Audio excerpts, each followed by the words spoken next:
Halo, salam pencipta pahlawan utama. Selamat datang di channel Ibu Lupita Pemba. Jangan lupa klik tombol subscribe dan tanda loncengnya. Halo, salam jumpa kembali bersama Ibu Lupita Pemba dari SMAK Suradikara ND. Salam jumpa sahabat biologi. Di video kali ini kita akan mempelajari tentang fotosintesis. Sebelumnya, mari kita saksikan tayangan video pengantar berikut ini.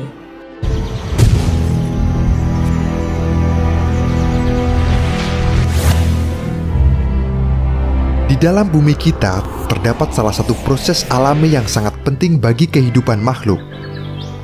Proses ini adalah fotosintesis pada tumbuhan.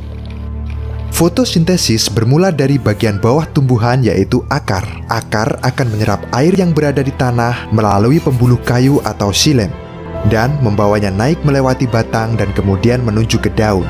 Daun merupakan bagian yang penting bagi tumbuhan. Hasil fotosintesis yang berupa glukosa dan oksigen semua diproses di dalam daun. Bagian daun terdiri dari helai daun atau lamina yang berbentuk datar, dan tangkai daun atau petiolus yang menempel pada batang dan menopang helai daun. Tidak semua tumbuhan memiliki tangkai daun, contohnya adalah rumput. Helai daun biasanya berbentuk datar dan memiliki permukaan yang lebar. Ini berguna untuk menangkap cahaya matahari. Di dalam bagian daun terdapat beberapa lapisan, yaitu lapisan epidermis atas, jaringan mesofil, dan lapisan epidermis bawah. Lapisan epidermis atas memiliki fungsi melindungi bagian dalam dari daun. Jaringan mesofil dibagi menjadi dua bagian, yaitu jaringan tiang atau palisade dan jaringan bunga karang atau spons. Pada bagian jaringan tiang atau palisade terdapat banyak sel yang berbentuk silinder dan tersusun rapat.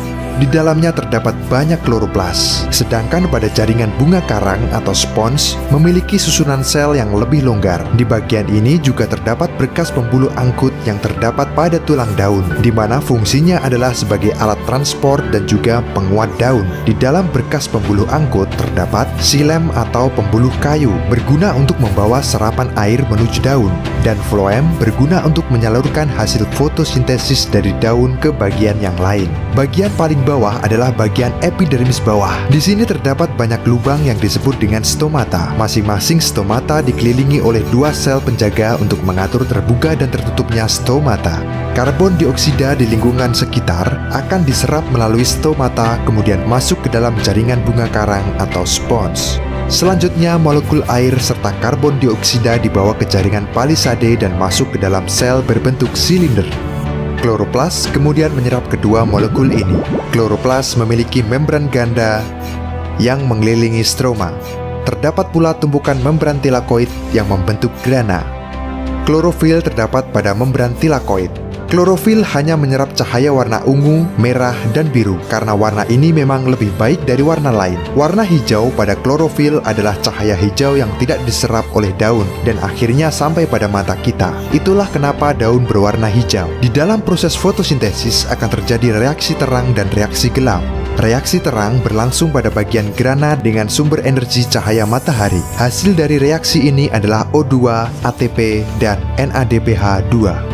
Sedangkan reaksi gelap berlangsung pada bagian stroma dengan sumber energi hasil reaksi terang, yaitu ATP dan NADPH2. Hasil dari reaksi gelap adalah zat makanan yang berupa glukosa. Oksigen dan glukosa selanjutnya akan menyebar keluar dari kloroplas. Untuk glukosa akan diangkut melalui floem menuju ke seluruh bagian tumbuhan untuk makan dan pertumbuhan.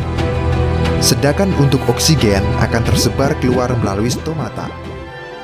Baiklah sahabat biologi, di video tadi kita telah menyaksikan ringkasan peristiwa fotosintesis yang terjadi pada daun tumbuhan.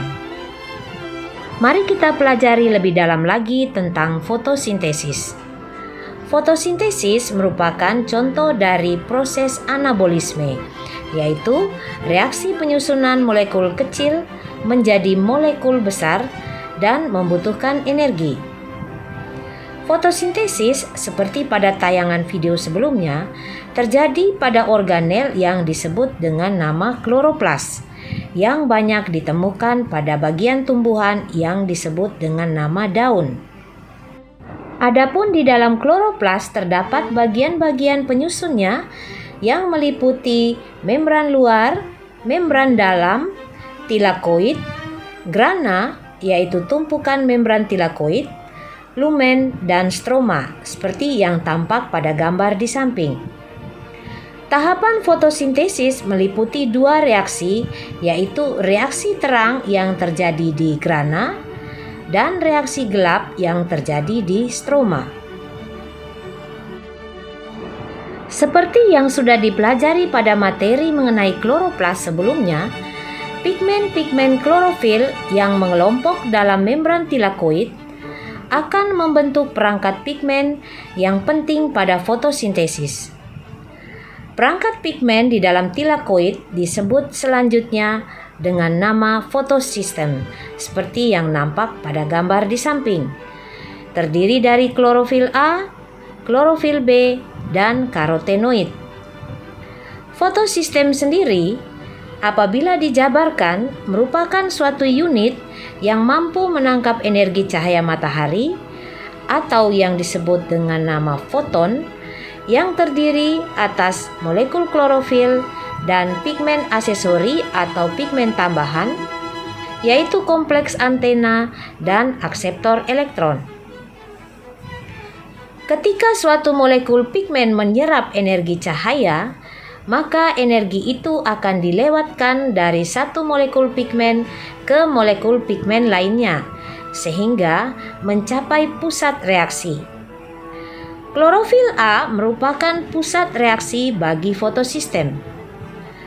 Pada klorofil A terdapat dua macam fotosistem, yaitu fotosistem 1 atau disebut P700 karena sensitif terhadap energi cahaya dengan panjang gelombang 700 nanometer, dan fotosistem 2 atau disebut P680 yang sensitif terhadap energi cahaya dengan panjang gelombang 680 nanometer.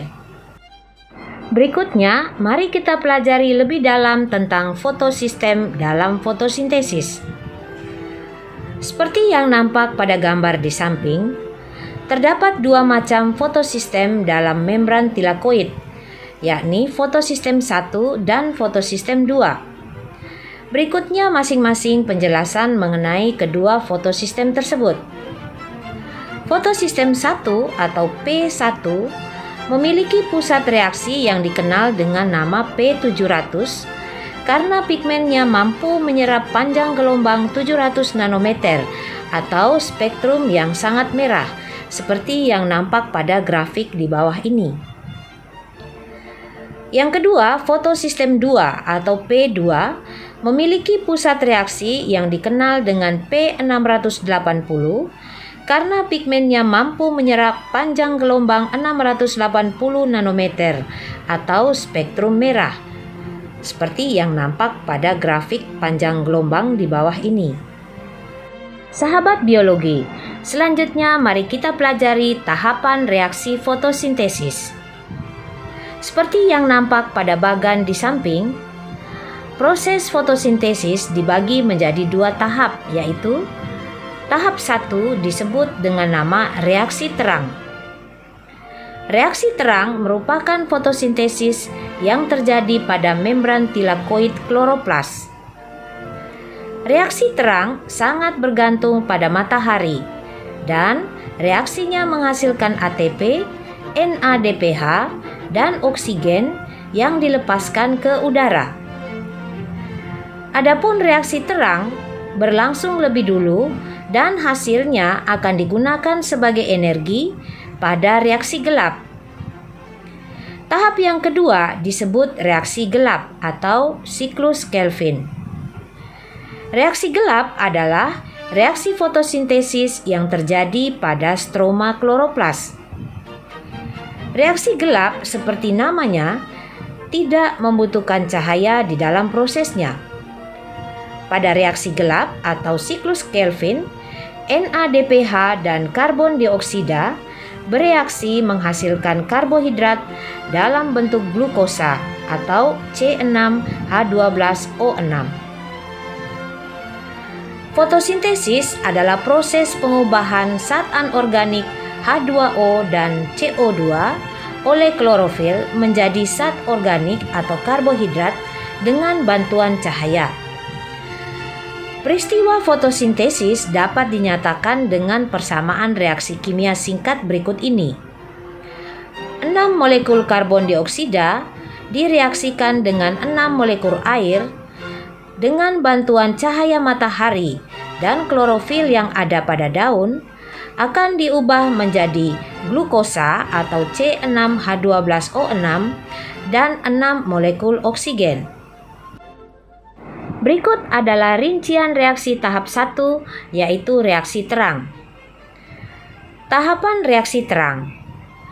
Tahapan reaksi terang dimulai dari penangkapan cahaya matahari oleh fotosistem, seperti yang nampak pada bagan di samping. Ketika sinar foton mengenai fotosistem, maka salah satu elektronnya akan tereksitasi keluar. Dan ketika elektron kembali pada kedudukan semula, elektron tersebut akan mengeluarkan energi. Setelah fotosistem menyerap energi matahari, maka energi ini akan digunakan untuk fotolisis, yaitu memecah molekul air. Air akan pecah menjadi ion hidrogen, gas oksigen, dan elektron. Ion hidrogen akan ditangkap oleh NAD+ menjadi NADPH, sedangkan gas oksigen dilepas ke udara. Adapun elektron bebas yang terbentuk akan mengalami pemindahan atau transfer elektron melalui fosforilasi siklik dan fosforilasi non-siklik yang akan kita pelajari lebih rinci pada slide berikut ini. Mari kita cermati fosforilasi siklik pada reaksi terang. Seperti yang tampak pada bagan di samping, cahaya berenergi tinggi yang terserap oleh klorofil A dapat menyebabkan elektron yang berasal dari fotosistem 1 atau P700 terlempar keluar orbitnya. Pada saat perjalanan elektron berasal dari P700 yang terlempar keluar orbit tersebut, lalu ditangkap oleh akseptor penerima elektron seperti plastoquinon atau sitokrom. Kemudian, elektron itu pindah ke akseptor lain, lalu pindah kembali ke klorofil P700 semula. Selama proses perpindahan dari akseptor 1 ke akseptor yang lain, terdapat energi yang terlepas dari elektron. Energi tersebut digunakan dalam fotofosforilasi siklik dengan produk akhir berupa ATP dan tidak dihasilkan NADPH serta oksigen. ATP digunakan sebagai energi yang dapat dimanfaatkan dalam proses biologis sel-sel organisme, seperti yang telah kita pelajari sebelumnya. Adapun fotofosforilasi adalah peristiwa bereaksinya senyawa ADP dan asam fosfat menjadi ATP, seperti reaksi berikut. ADP ditambah fosfat berenergi tinggi akan membentuk ATP. Selanjutnya adalah fosforilasi non-siklit reaksi terang. Mari kita cermati bagan berikut. Perjalanan aliran elektron fotosistem 2, elektronnya juga berasal dari P700. Elektron yang terlempar keluar orbit dan ditangkap oleh akseptor elektron, yaitu NADPH2. Kemudian, elektron tersebut bersamaan dengan ion hidrogen yang berasal dari pecahan molekul air akan mengikuti jalannya elektron siklik pindah ke akseptor lain seperti plastosianin atau ferredoksin. Selanjutnya, elektron itu akan pindah dan tidak kembali lagi ke klorofil P700 seperti halnya fosforilasi siklik sebelumnya, tetapi mengalir melalui membran tilakoid. Dengan pelepasan elektron tersebut, maka P700 menjadi molekul yang teroksidasi sehingga menyedot elektron dari P680 berenergi tinggi yang berasal dari energi cahaya atau foton matahari. Adapun molekul NADPH2 dan ATP yang berenergi tinggi digunakan untuk mengubah CO2 dan H2O menjadi produk gula seperti glukosa, maltosa, fruktosa, dan amilum serta oksigen. Mari kita cermati perbedaan antara fosforilasi siklik dengan fosforilasi non-siklik dalam tabel di bawah ini. Faktor pembeda pertama adalah jenis fotosistem. Pada fosforilasi siklik, fotosistem 1 atau P700 yang berperan. Sedangkan pada fotofosforilasi non-siklik, yang berperan adalah fotosistem 1 P700 dan fotosistem 2 P680. Produk yang dihasilkan oleh fotofosforilasi siklik adalah ATP, sedangkan produk yang dihasilkan oleh fotofosforilasi non-siklik adalah NADPH, ATP, dan oksigen. Fotolisis air pada fotofosforilasi siklik tidak terjadi, sedangkan fotolisis air pada fotofosforilasi non-siklik terjadi. Adapun proses fotofosforilasi siklik dimulai dari elektron yang berasal dari P700 melalui sistem transport dan kembali lagi ke fotosistem 700. Sedangkan proses fotofosforilasi non-siklik dimulai dari elektron yang berasal dari P680 melalui sistem transport menuju ke P700 dan tidak kembali lagi ke P680. Baiklah sahabat biologi, selanjutnya mari kita cermati tahap kedua dari proses fotosintesis, yaitu reaksi gelap.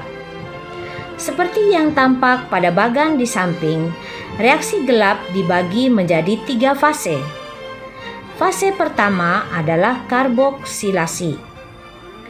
Siklus ini memasukkan molekul CO2 dengan menautkannya pada gula dengan 5 karbon yang disebut ribulosa bifosfat atau disingkat RUBP. Adapun enzim yang mengkatalis adalah RUBP karboksilase atau disingkat Rubisco.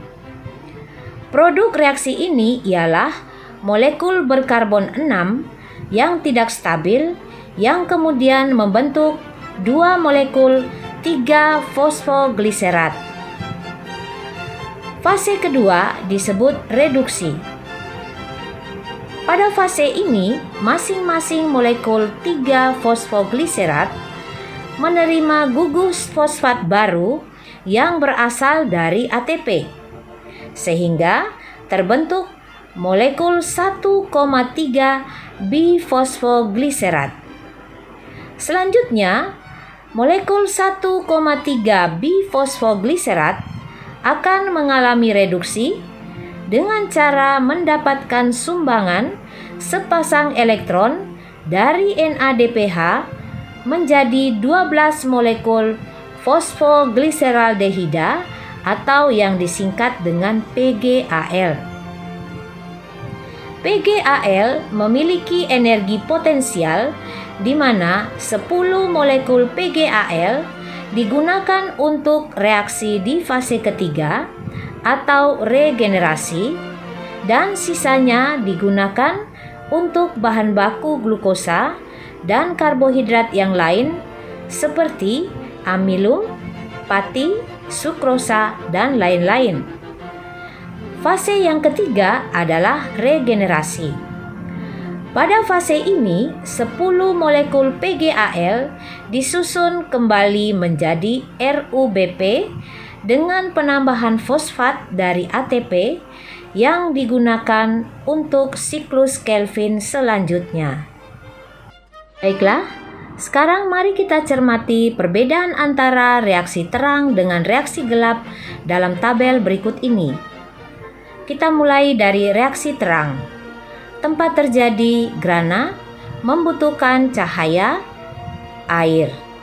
Proses eksitasi elektron, transfer elektron, dan fotolisis.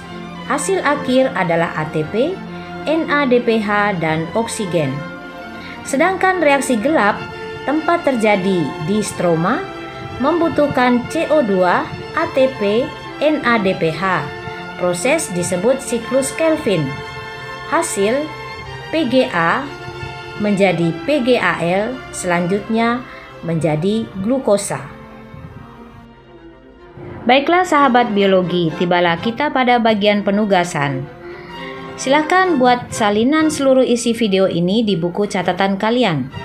Kumpulkan salinan tersebut dalam bentuk file PDF ke Classroom kita sesuai petunjuk guru di Classroom pada waktunya. Terima kasih. Sampai jumpa di video selanjutnya.